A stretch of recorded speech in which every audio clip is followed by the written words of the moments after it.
Hello and welcome to this talk. Title is Locating Subjects of Experience in the Natural Order by me, Rick Grush, UC San Diego Philosophy. My website, mind.ucsd.edu. Before I get started, I'd like to thank these four people, Lisa Dahm, Mitch Hirschbach, Liberty Jaswal, and Justin Knopfler, for some feedback on an earlier version of this talk. First, an abstract as to what this talk is about.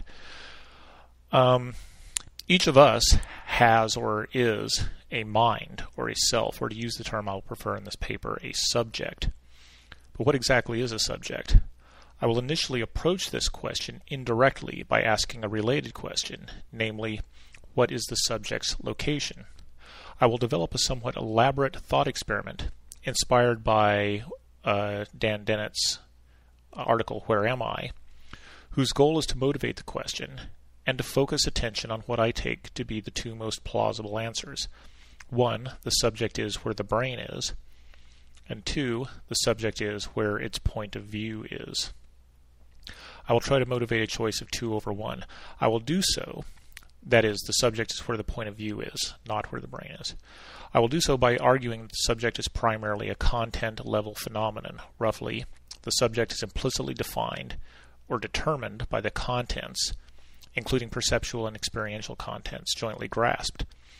And because many of the contents grasped have implicit and explicit content location information built into them, the subject determined by these contents has its location determined by the location-relevant aspects of those contents.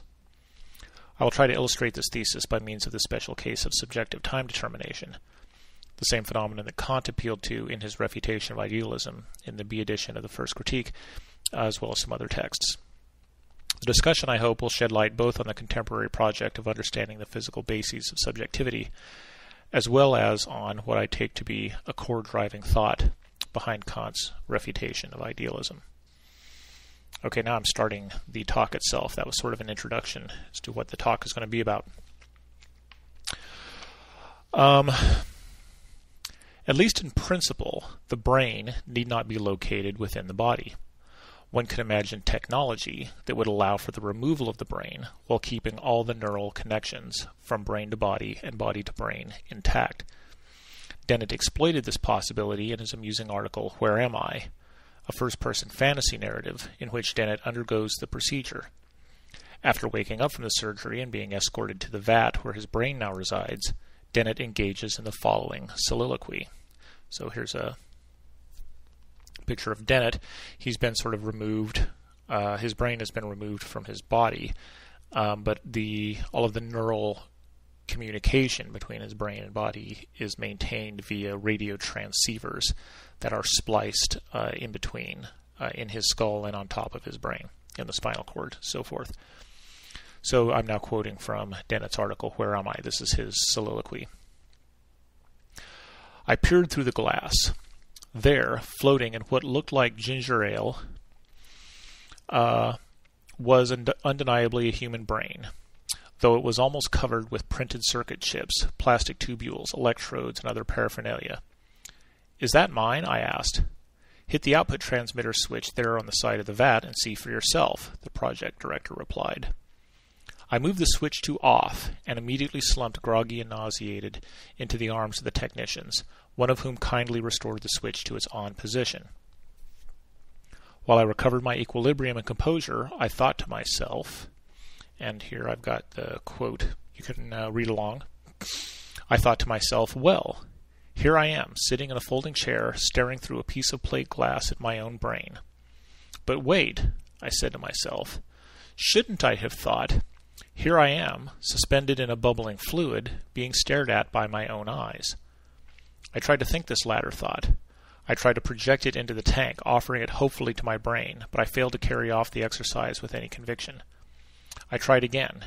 Here am I, Daniel Dennett, suspended in a bubbling fluid, being stared at by my own eyes. No, it just didn't work. Most puzzling and confusing. Being a philosopher of firm physicalist conviction, I believed unswervingly that the tokening of my thoughts was occurring somewhere in my brain. Yet when I thought, here I am, where the thought occurred to me was here, outside the vat, where I, Dennett, was standing, staring at my brain. Okay, I'm ending the quote there. In this sort of example, what one has done is to put the brain and body, or more to the point, the brain and the point of view, in different locations. We all have a decent idea of what the brain is, and so we have an idea of what it is that is located in the vat. But I want to say a few words about the thing outside the vat, the point of view. The point of view is tied, as the name suggests, to the location from which one's perceptual intake is gathered. Though the name is misleading in three respects. First, it's not limited to visual input. Second, it suggests that sensory or perceptual input is the key issue, when in fact the point of view is also the locus of one's behavior. Third, the point of view is surely not literally a point, but some vague area more or less defined by the body.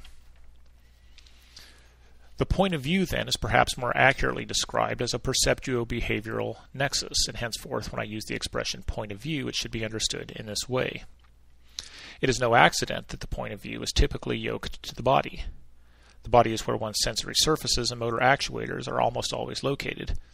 Cases where philosophers or psychologists have discussed the fluidity or flexibility of the point of view are invariably cases that involve the displacement of sensors and actuators from the body. William James discussed the potential expansion of the point of view. Here's a quote from William James.